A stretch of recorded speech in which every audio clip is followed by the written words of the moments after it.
Consider now the problem of assigning broadcast licenses. For much of its history, the FCC assigned licenses through a merit-based hearing process established under the Communications Act. As discussed earlier, the Communications Act required the FCC to determine whether the public interest, convenience, and necessity will be served by granting a license.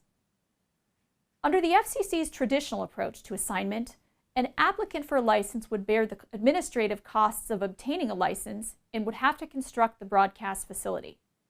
But the license itself was free, except for the obligation imposed on the licensee to serve the public interest. In theory, a merit-based hearing allowed the FCC to exert considerable influence over the content a licensee would air, because the process of assigning and renewing a license allowed the FCC to examine whether the applicant or the license holder would serve the public interest. If the FCC faced two mutually exclusive applications for a single license, it would conduct a comparative hearing, where it would seek to determine which applicant would better serve the public interest.